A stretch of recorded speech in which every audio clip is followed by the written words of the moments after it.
Oh, Nana. Ya, ya, ya. Ya, cerita sedikit dulu kejadiannya Bu, Iya. seperti apa, kapan dengar apa kabar atau segala macam ya. Dengan siapa dulu namanya? Nama saya Made Widianisi. Made, Made Widianisi. oke, sebagai Yang adik selaku keluarga juga. keluarga. Cuman kalau di desa yang klien Banjar Dinas. Oh gitu, oke oke. Ya, Jadi, mungkin ya. pertama kali kami mendengar berita ini pada tanggal 4 Januari 2025. Berarti sudah 4 hari dari kejadian. Nah, kenapa kami tahu itu 4 hari? Karena gimana kami bisa tahu itu kan dari media. Ada foto, kiriman foto dan video dari Facebook. Cuman saya tidak tahu siapa nama pengirimnya. Tertanggal lah di sana postingan itu tertanggal 31 Desember 2024. Nah, di sana dikabarkan bahwa korban atas nama Nur Hayati ini meninggal di Pucong, di salah satu hotel di Pucong. Dan katanya adalah korban pembunuhan. Katanya, cuman kita kan tidak tahu sebenarnya. Nah, setelah beberapa hari akhirnya kita mendapat informasi karena semakin ramai di media kan. Akhirnya kami mendapat informasi dari relawan yang ada di sana. Karena mereka ada relawan perkumpulan dari perantau-perantau Indonesia yang ada di Malaysia. Itu namanya KPARI. Cuma saya tidak tahu kepanjangannya apa. Nah, notabene anggota dari KPARI ini adalah teman dari korban. Nah, mereka lah yang kemudian menyampaikan secara langsung kepada suaminya, kepada keluarga juga. Setelah beberapa hari, tanggal 6 kemarin, akhirnya kita buat laporan ke Dinas Tenaga Kerja bahwa ada kejadian seperti ini, gitu. Kami mohon petunjuk bagaimana. Nah, akhirnya relawan yang di sana memang mereka yang sudah banyak membantu. Kemudian ada lagi relawan yang namanya IWJ, Info Warga Jember, yang saat ini ketika kita proses pemulangan pun mereka banyak membantu. Kita dibantu difasilitasi untuk ambulans. Dan untuk saat ini setelah kita membuat laporan ke Dinas Tenaga Kerja, kemudian kita juga dibantu dari pihak BP3M. Saat ini beliau dan kebetulan katanya Pak Ketuanya ada di sini. Beliau untuk membantu untuk mempermudah proses pemulangan jenazah sampai ke rumah duka. Oke.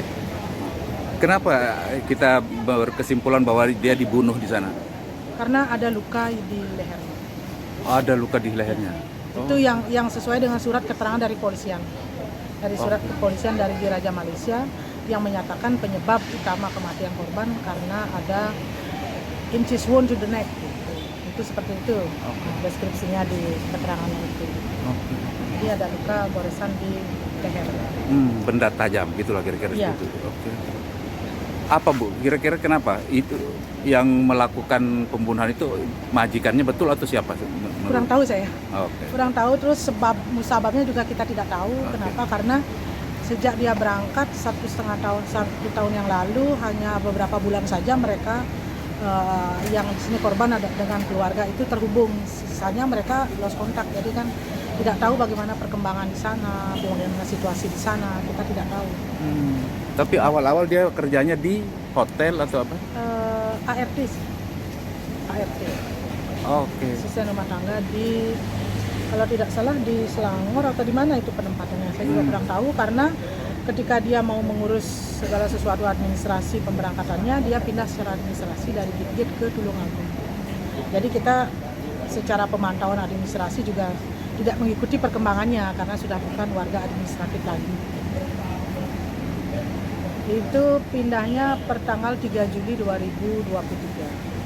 Dan keberangkatannya katanya bulan Oktober 2023 juga. Bu, selanjutnya nanti setelah datang jenazahnya ini apa selanjutnya akan dilakukan langsung di apa? Ya, akan kita upacarai sesuai dengan agama ini.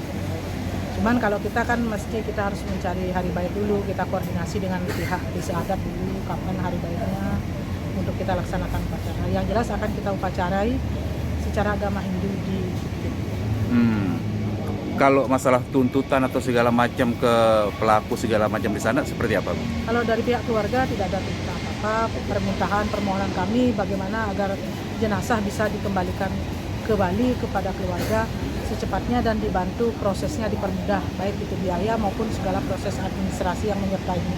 Siapa yang melakukan itu pembiayaan juga? Itu dari relawan yang tadi saya sebutkan, dari relawan, kemudian bekerja sama juga dengan IWJ, kemudian untuk proses sekarang dibantu juga oleh BP3MI, Dinas Tenaga Kerja, kita kesini dibantu armadanya juga, ambulans juga dibantu dari IWJ. Kalau untuk pembiayaannya kemarin kan dari relawan ini open donasi mereka, itu untuk membantu meringankan beban keluarga, karena keluarga kan memang dari keluarga yang tidak mampu. Dari pemerintah sendiri ada apa bantuan seperti apa?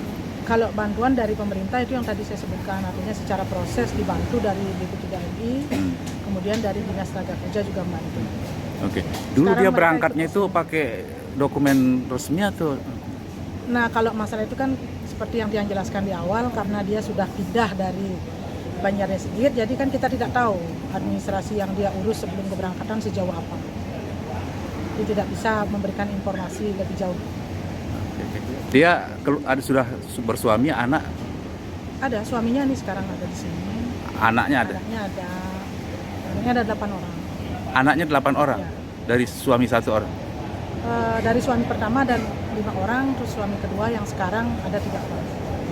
Masih kecil-kecil juga ada? Ada yang masih kecil? Masih ada 3,5 tahun, yang paling kecil. Oke. Sekarang kan sama motor. Oke, makasih. Itu kalau yang surat